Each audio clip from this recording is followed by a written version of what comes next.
태도의 언어.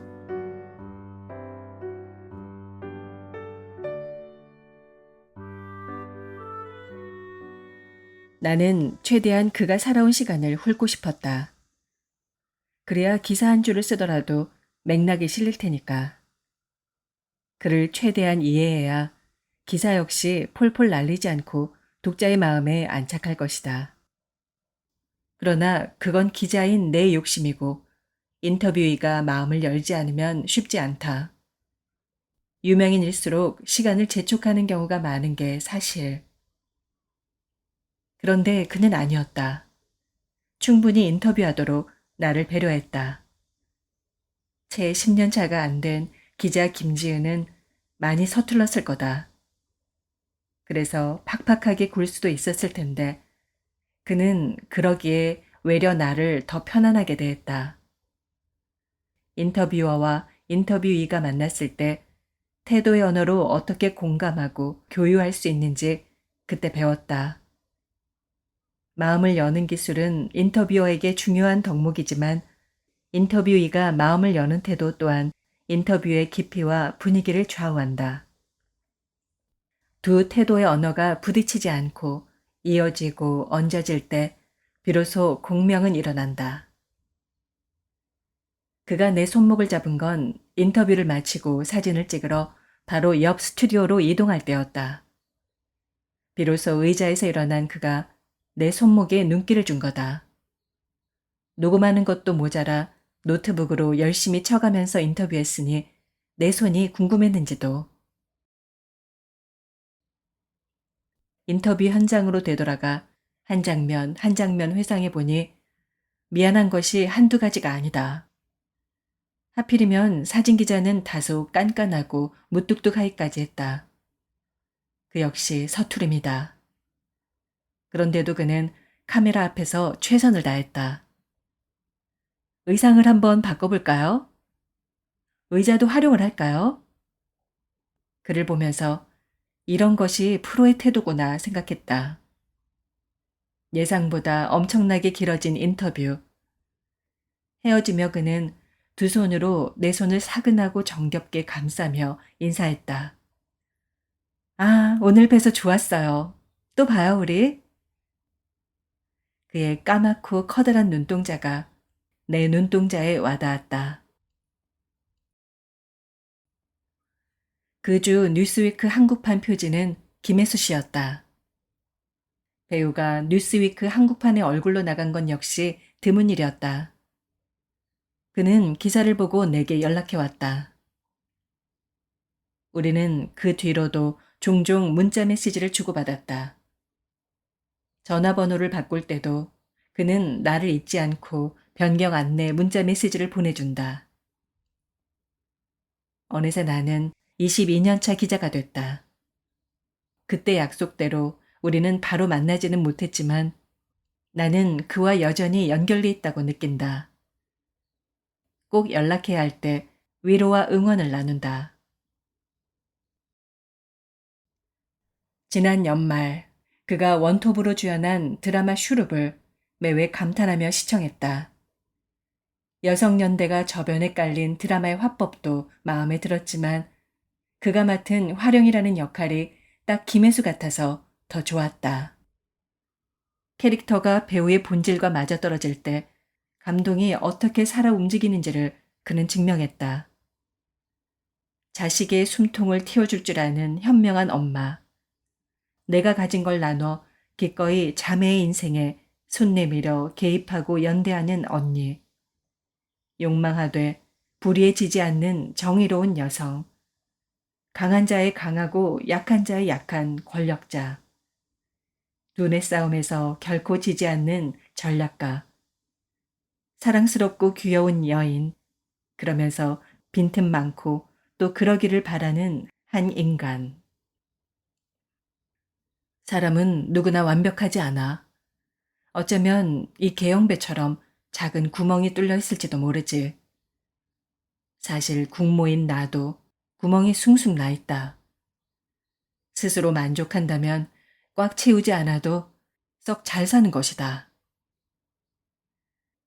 이런 대사는 마치 그가 내게 건네는 말 같았다.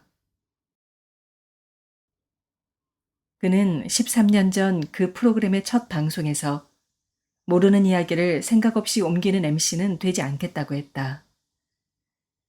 배우로 카메라 앞에 설 때의 태도도 그럴 것이다. 기자도 마찬가지다. 보고 듣고 확인하지 않은 건 기사에 써선 안 된다. 독자라는 존재의 이유 앞에서는 기자의 태도와 닮은 그라서 나는 아직도 그를 믿고 본다.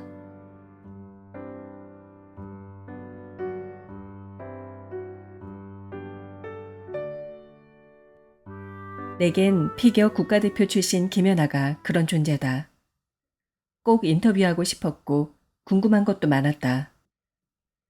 화보나 CF로 김연아를 보면 내가 인터뷰를 해야 하는데 라고 중얼거리곤 했다. 난 그의 오랜 팬이다. 주니어 선수 때부터 경기를 챙겨봤고 지금도 마음의 고요가 필요할 때면 유튜브로 과거 경기 영상을 보곤 한다. 나아가 누군가 존경하는 사람을 묻는다면 나는 선수 김연아라고 말한다.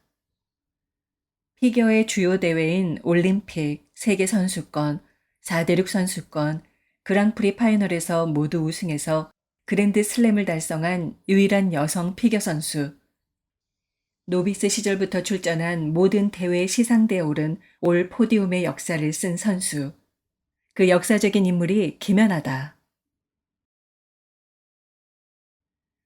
내가 그를 좋아하는 건 피겨 성적 때문만이 아니다. 무엇보다 그의 멘털이 부럽다. 예를 들면 이런 것. 빙판에서 연기를 시작하기 전 그가 꼭 하는 루틴이 있다. 성호를 그은 뒤에 두 손을 모으고 잠시 기도하는 것이다. 3초 남짓이다. 처음에 무척 궁금했다. 뭐라고 기도하는 걸까? 나라면 오늘 실수하지 않고 경기 마치게 해주세요. 또는 후회 없는 경기하게 해주세요. 같은 축복을 바라는 기도를 했을 것이다. 그도 그러지 않을까 짐작했다. 그런데 아니었다. 오늘도 이렇게 건강하게 두 발로 빙판에 서게 해주셔서 감사합니다. 그는 이렇게 기도한다고 했다. 기도의 가장 상위 레벨은 그리하시지 않을지라도 감사합니다 라는데 10대 시절의 김연아는 이미 그런 경지에 올랐다. 루틴의 힘을 알려준 이도 그다. 내게도 기자이자 인터뷰어로서 매일 해내야 하는 과업이나 루틴들이 있다. 그것이 지루하게 느껴질 때도 물론 있다. 그때 김연아의 말을 떠올리는 것이다. 그가 나온 다큐멘터리의 한 대목이다. 스트레칭을 하는 그를 찍던 촬영 스태프가 무슨 생각하냐고 질문하자 그가 웃으며 이렇게 답했다. 무슨 생각을 해? 그냥 하는 거지. 그렇게 20년을 하루같이 몸을 풀고 넘어지고 일어서 다시 뛰며 김연아는 김연아를 만들었다. 김연아의 팬들은 안다. 절대 자기 자신과 싸우기만 하면 되는 그런 시합의 역사가 아니었다는 걸. 피겨 경기장 하나 변변치 않았던 대한민국이었다. 놀이공원 아이스링크에서 대중의 호기심 어린 눈길을 받으며 인파를 비집고 연습해야 하는 시절이 있었고 도무지 발에 맞는 부츠를 찾지 못해 망가진 부츠에 테이프를 감고 경기에 나서야 하기도 했다. 게다가 피겨파는 피겨 강국들에게는 후하고 피겨 약소국에겐 유난히 박해 편파 판정 시비가 잦은 곳이다. 김연아는 누가 심판을 본다고 해도 감점할 수 없는 점프와 연기의 수준에 오르기 위해 부단히 노력했다. 그러했으니 그런 정신력이 다져진 건지도 모르겠다. 심지어 두 번째이자 마지막 올림픽이었던 2014 소치 동계올림픽에서 김연아는 클린 경기를 하고도 은메달을 목에 걸어야 했다. 금메달은 중요한 점프를 두 발 착지하는 실수를 한 개최국 러시아의 선수에게 돌아갔다.